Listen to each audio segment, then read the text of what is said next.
Hello, हाय, नमस्ते. Prachi kitchen मध्ये तुमचं स्वागत आहे मैत्रिणींनो.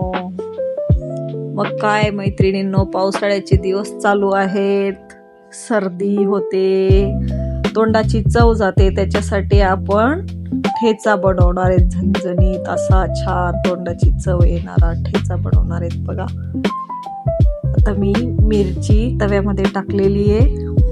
मिरचीला थोडेसे डाग असे पडले की आपण त्याच्यामध्ये थोडंसं तेल टाकायचं. बघू शकतात तुम्ही.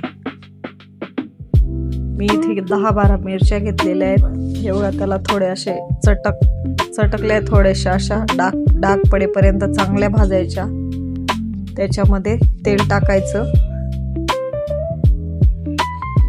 तेलामध्ये मिरच्या चांगल्या फ्राय व्हायला पाहिजे.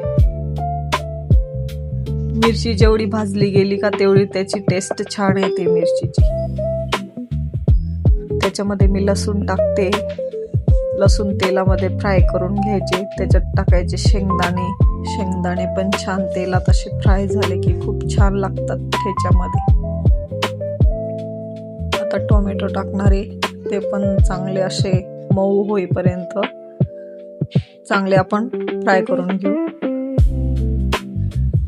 तुम्हाला आवडतो का मैत्रिणींनो ठेचा भाकरी? किती छान लागते की नाही?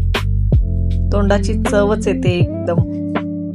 एक नंबर लागतो ठेचा, झणझणीत असा छान. बघा, झालाय. आपण आता त्याला खलबत्त्यामध्ये कोथिंबीर टाकली आहे, आता कुटून घेऊ. असा झणझणीत ठेचा खायला कोणाकोणाला आवडतं कमेंट करा, ट्राय करा, नक्की करून बघा असा टोमॅटोचा ठेचा.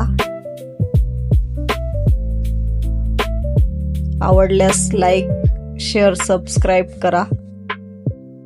मी गरम मिरच्या, सगळं गरम साहित्य घेतलं तर ठेचून घेतले. आता तव्यामध्ये फ्राय पॅन मध्ये तेल टाकलंय. आता आपण ठेचा पुन्हा परतून घेऊ. पुन्हा परतलं की कसं ठेचा तिखट लागत नाही, टेस्ट येते त्याला. हे बघा, त्याच्यात मी टाकते निंबू. थोडासा निंबू पिळून घ्यायचा, अजून ठेच्याची चव छान वाढते.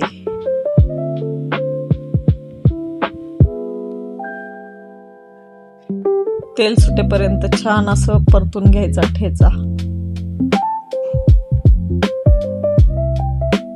कोथिंबीर, मिरची, लसूण, शेंगदाणे असा हे बघा, बघू शकतात तुम्ही किती छान झालाय ठेचा. नक्की ट्राय करा. लाईक, शेअर करा, सबस्क्राईब करा. सबस्क्राईब केलं की तुम्हाला पुढच्या व्हिडिओचं नोटिफिकेशन तुमच्या याच्यात लिंकमध्ये येऊन जातं. त्याच्यामुळे सबस्क्राईब करा. थँक्यू.